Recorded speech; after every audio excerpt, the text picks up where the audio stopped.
I've killed it. Only I didn't say fudge. I said the word. The big one. The queen mother of dirty words. The F dash dash dash word. Vermont should be beautiful this time of year. All that snow. That's what I just said. We seem to be getting a little mixed up. Maybe it's the music. Maybe it isn't only the music. An 80s boy and a 90s teen, going on all things Disney, from house to parks and in between. Come share the magic with me. La la la la la la, la la la la la, la la la la la la. Live your life to a Disney tune. Come and share Jake's Disney afternoon. Hey Disney Afternoon gang, welcome back to my channel. My name is Jake. If you're returning here, thanks for coming back. And if you're new, watch all of these Vlogmas videos in any order, tune in at any time. But I do all kinds of Disney content, including subscription boxes, hauls, trivia, vintage swaps. If it's Disney, we're doing it. You're gonna wanna hit that subscribe button so you don't miss out on the next Disney adventure. All right, I know it's early in the season, but it's never too early to talk about the Christmas movies we wanna get in this season. I think it was 2 years ago that I only got a couple in. Crazy season, but I miss that tradition. I miss feeling that comfort of the things I grew up with. And so I want to run my top 10. Y'all are going to have opinions. Y'all are going to argue with me. You know I love when you do. So down in the comments, you're going to give me your top 10 and tell me the reasons I'm wrong about my list. Coming in at number 10, 1988's Ernest Saves Christmas. Yeah, I'm a child of the 80s and I admit it. If you grew up in the 80s, you knew that Ernest was the thing. It was crazy and stupid. We love them in my family. I can't watch Ernest without thinking about my dad. So Dad, maybe we will watch Ernest this year. I don't think we've watched it in a few years. But I just think it's hilarious and it's probably terrible.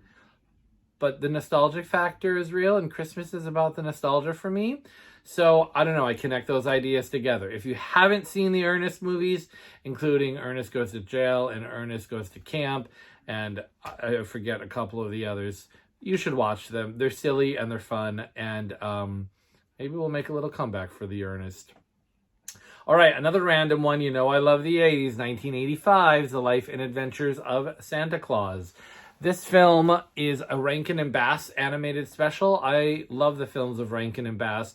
They really embody the holiday spirit. But this take on it, the Santa Claus story by L. Frank Baum, who wrote The Wizard of Oz, is steeped in equal parts Christmas tradition and fairy tale. Claus being born to a fairy kingdom when he sort of sees the rest of humanity and sees his own people suffering. He wants to go out and help them. I just think it's a fun story. It's a fun adventure story. Someday I'll turn it into a musical. It's on the bucket list of things. But if you haven't seen this one, it's a little harder to track down. It might be on Amazon. I haven't checked in a while. I have it on DVD, but you should watch it because it's just fun. It's just pure holiday fun. All right, coming in at number 8, 1966, and only 1966, original animated feature of How the Grinch Stole Christmas. Now, many of you will argue that the 1997 Jim Carrey film is better. It's okay. I'll tell you what's terrible is the new animated feature and the musical. Horrifying. Just terrible. But let's talk about the joyful things. I love the 1966 feature. I think it holds up all these years later. It's a really trim 23-minute episode. It tells the story. It warms our heart. The characters are charming. I love Max the dog. But you feel for the Grinch. You understand him a little bit. Cindy Lou Who, fa who dores, fa who dores well. I love it. All of it. Love it. We watch it every single year. Whether anybody wants to or not, it's going on because it just warms my heart. And isn't that what the holidays are all about? Okay, number 7, a little higher on my list than I would have thought, 1983's A Christmas Story. There was a time we weren't allowed to watch this because it's a little bit crass and a little bit filthy, but that's what I sort of love about it. It's both a nostalgia Christmas and, sort of a modern early take on, sort of a reinvention there's a lot of reinvention of Christmas coming into the 80s after the 60s had kind of really set this gold standard, and that sort of went on, and then the 80s were doing some sort of modern takes on it. But I just think it's funny, it's hilarious. There isn't a moment that I don't laugh or find something newly funny in that. It's fun. How many people watch that? Let me know if you watch that, if you like that. Some people are oddly horrified by it or turned off by it. Maybe you're one of those people, you let me know too, but I just love it. Watch it every year. It's always on like TBS or something 24 hours on Christmas Day because somehow we need it, and yet somehow we always put it on. Love that film. Love it, love it, love it. Okay, number 5. 1, 2, yeah, I had to count, sorry. 1964's Rankin and Bass. We love that Rankin and Bass, Rudolph the Red-Nosed Reindeer. It's just classic. I don't know what else to tell you. It's the classic story. My nose. It's fun. It's you've got the weird dentist kid and the misfit toys. I mean, how many of us identified with the misfit toys? Yeah, I did. It's just great, and you root for it the whole time. And again, I think it holds up. It's definitely of a style. Stop motion animation is a style, but it's the precursor to things like Nightmare Before Christmas and things like that. And I just love it. Absolutely love it. Okay, classic 1990s Home Alone.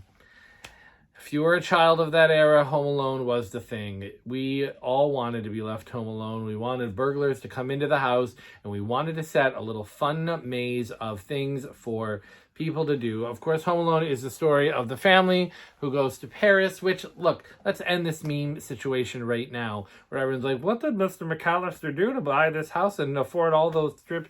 The brother paid for the trip to Paris. The brother paid for the trip to Paris. The house, it's average. It's big, but it's average. Let's not overreact. I'm done with that meme. But anyway, every time it works, every time the bad guys go through the house of horrors, as it were, I don't know. I laugh, I cry, I'm amused by it all, and then it's really touching. I mean, there's actual, heart to this film, and I think that's what really makes it really work for me. Coming in at number 4, 1992's A Muppet's Christmas Carol. This is the definitive version of A Christmas Carol. It is both charming and heartfelt. The songs are great. There goes Mr. Humbug. There goes Mr. Grinch. So fun, so funny. They were smart to cast Michael Caine, a real human, as the Grinch, and let the Muppets be all the sidekick characters. And I'm here for Rizzo and Gonzo being the narrators the whole time, as Gonzo's playing Charles Dickens. And it just really captures the spirit of what it's meant to be. There's a couple of great articles out recently about really why it's a definitive version, and I won't go into time here, but you should definitely check those out. And if you haven't seen A Muppet's Christmas Carol, what's stopping you? Go watch it right now. Number 3, A Charlie Brown's Christmas, 1965. This is, I know it's not number 1 on my list, but it's the gold standard of, I don't know, charm.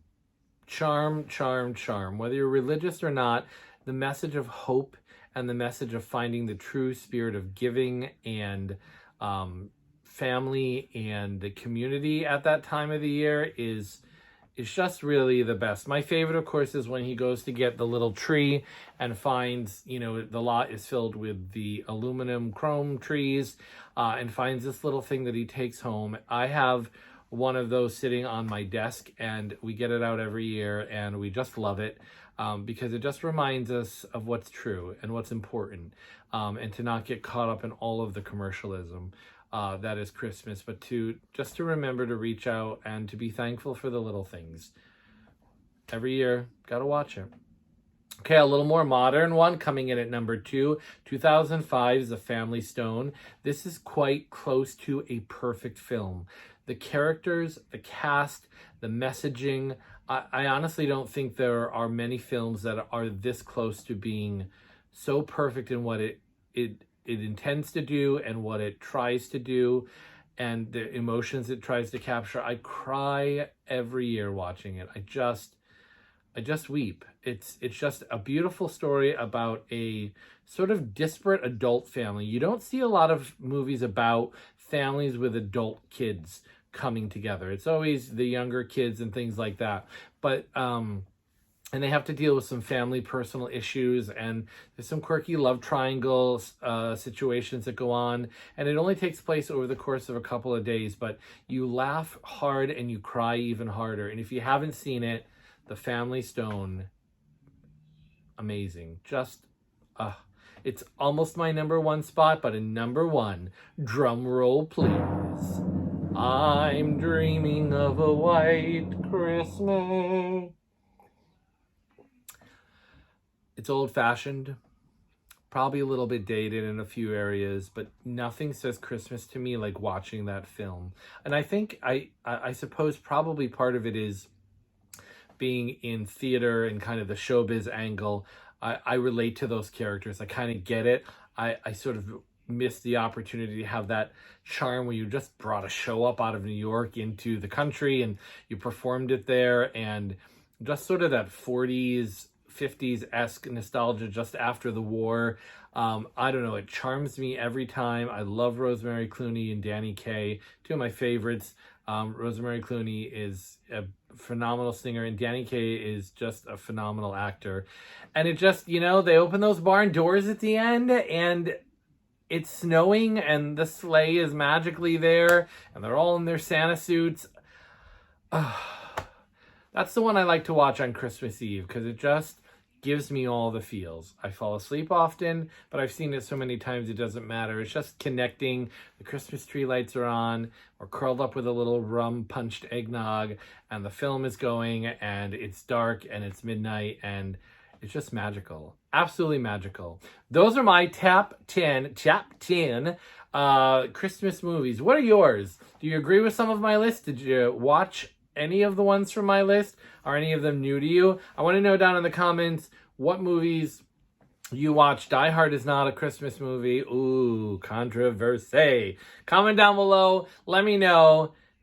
And happy watching Christmas movies this season. Until the next Disney Vlogmas afternoon.